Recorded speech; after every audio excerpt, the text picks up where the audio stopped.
Support comes from Missouri Forest Products Association, committed to sustainable and sound conservation of the state's forests, which support more than 41,000 Missouri jobs, resulting in a $10 billion industry. ChooseWood.com. From St. Louis Public Radio.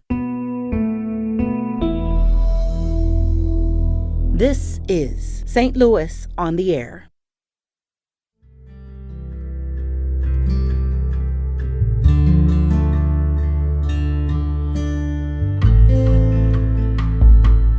We're hopeful, cautiously optimistic, that the amount of resources available will be enough to stop a major, tidal wave of evictions after the lifting of the moratorium and after law enforcement can start carrying out evictions.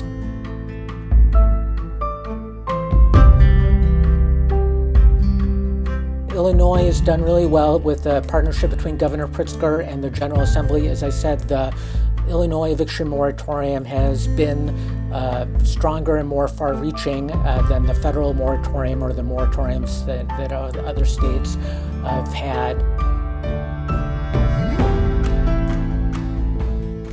What kind of resources are available? If somebody's listening to this and they're like, yep, I fall in that camp, what would you suggest should be their first stop as they try to get some help?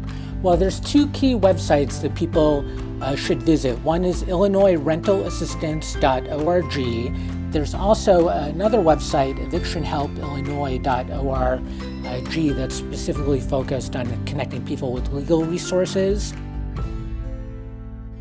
I'm Sarah Fensky. In just 2 weeks, Illinois begins phasing out its eviction moratorium.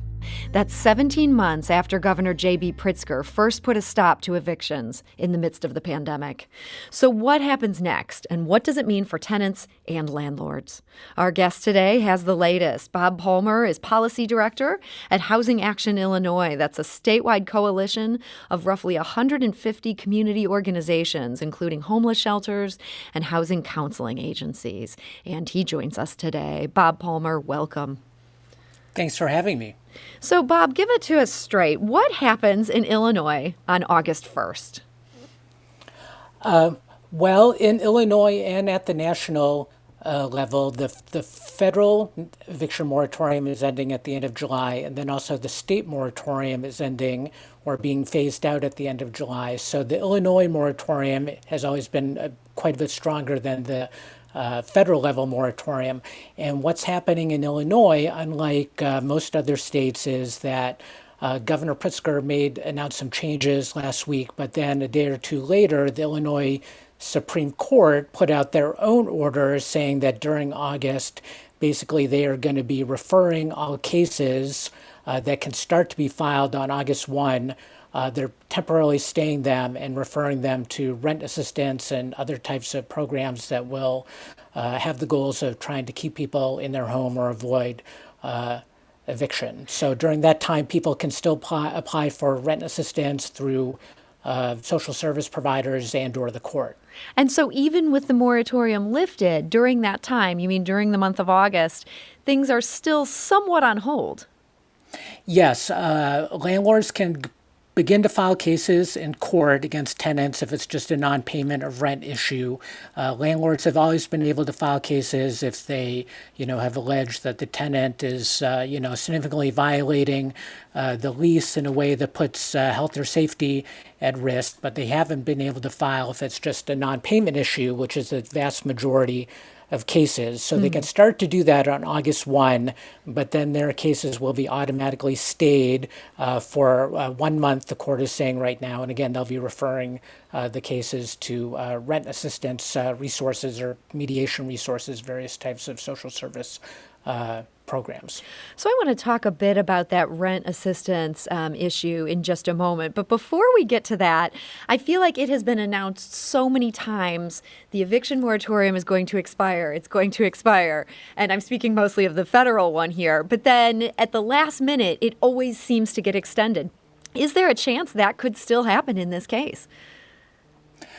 Well, I've can't totally predict the future, but I think the chances are very unlikely. One thing that's also going on with the Illinois moratorium, there still is going to be in August a moratorium on law enforcement carrying out evictions if it's a non-payment case. Again, the situation is different if there's health or safety violation. But Governor Pritzker has committed in the media and to us and other groups that he's going to keep that, also keep that restriction on law enforcement actually, carrying out evictions under the worst case scenario, forcibly removing people from their homes through the end of August. So this month of August is really crucial as a transition period, especially for tenants and landlords who have not yet applied for rent assistance to do so.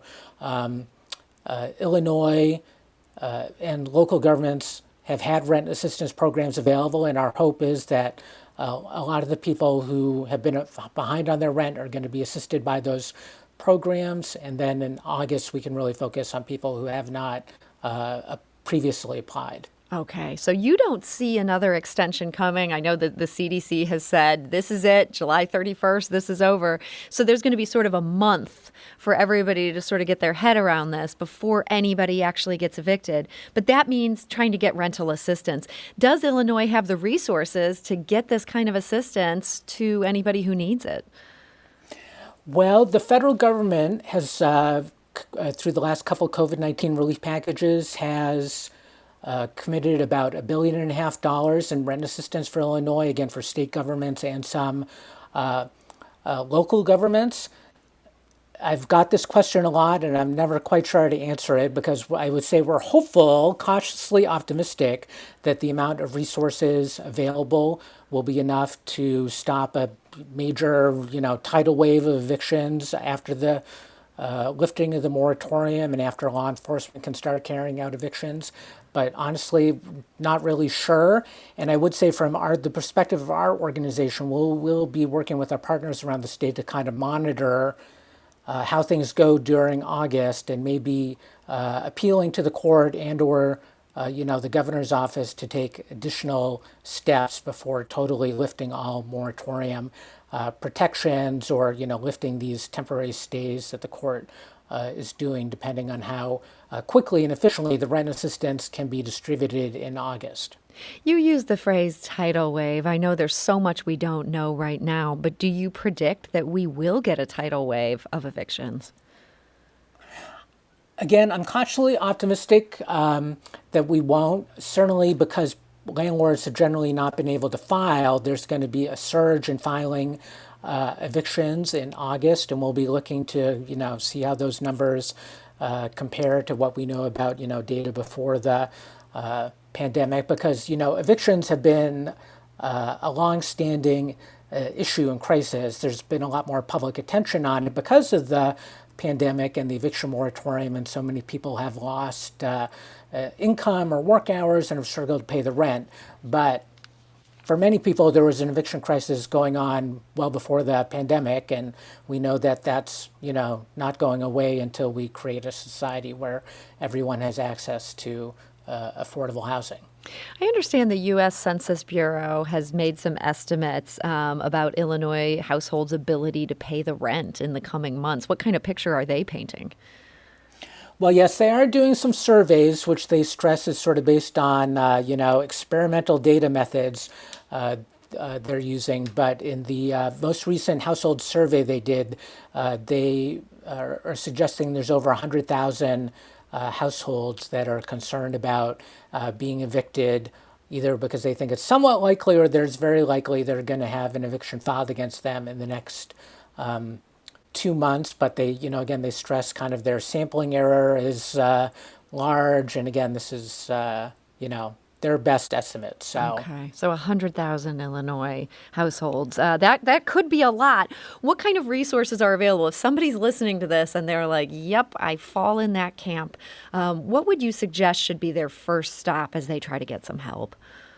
Well, there's two key websites that people should visit. One is IllinoisRentalAssistance.org. This is a website that the Illinois Department of Human Services and the Illinois Housing Development Authority have developed. And if you click on there's lots of great information on here, but if you click directly on the provider network section, you can look up for any state in the region and find out what local group you can apply to for rent assistance and then also legal assistance.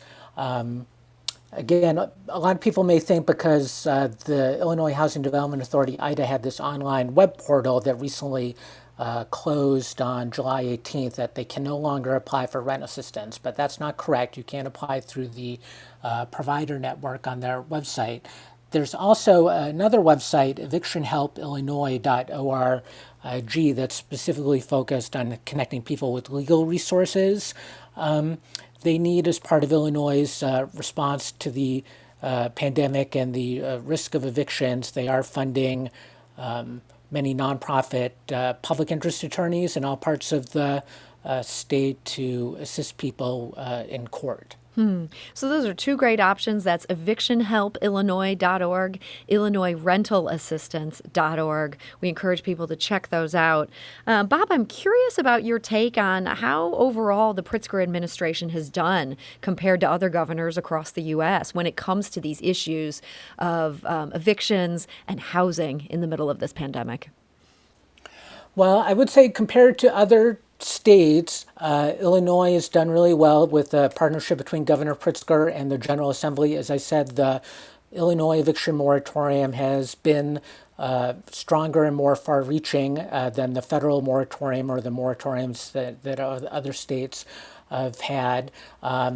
Illinois kind of got ahead of things under the CARES Act, which was one of the first COVID-19 relief packages that Congress passed and committed significant rental assistance dollars and also mortgage assistance dollars to assist people. And Illinois got more of those dollars out by far than any other state in the nation. So that certainly puts us in a better position today than other states around the nation as the federal moratorium lifts and as the Illinois moratorium phases out.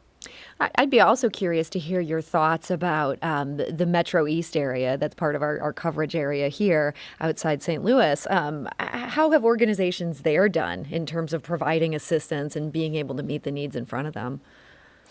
Well, we do have some contact both with groups in Madison County and St. Clair County and also in the Quincy area. I think in general, all nonprofit organizations and local governments are struggling because there's more and more people calling them renters, homeowners, just people who have lost income, and they've had so much to respond to during the pandemic. And unfortunately, generally, they haven't been able to, even though there's been a lot of federal government assistance, haven't been able to staff up in a sufficient way to address all the resources. So but I know, from talking to groups like Catholic Urban Programs and the Madison County Urban League and others that they are really, kind of on it like every day of the week to try and connect people with resources that they need.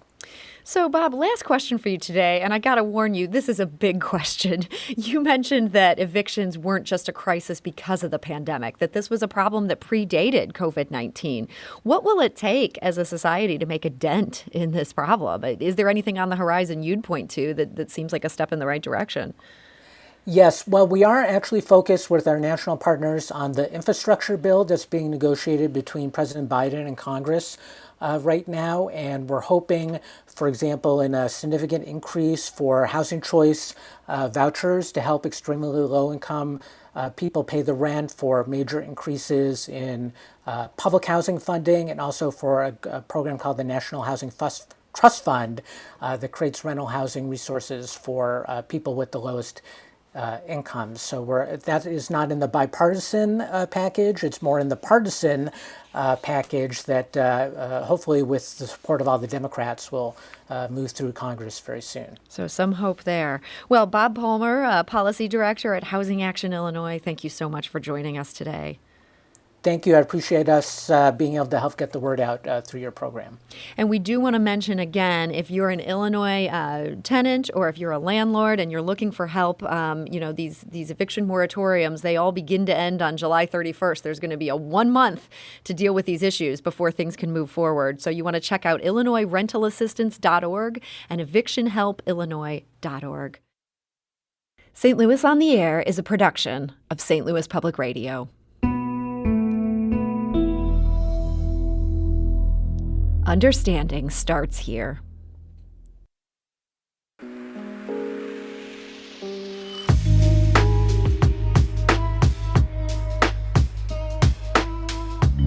If you learned something new from today's episode, consider leaving us a review and rating on Apple Podcasts on the App Store. It's the easiest way to help people discover our show. We appreciate it. Thank you.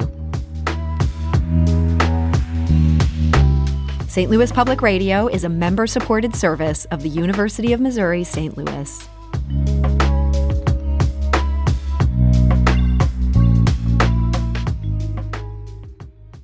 Support comes from the Missouri Forest Products Association, providing more than 41,000 jobs in the production of wood pallets, railroad ties, white oak barrels, hardwood floors, and more. Details at choosewood.com.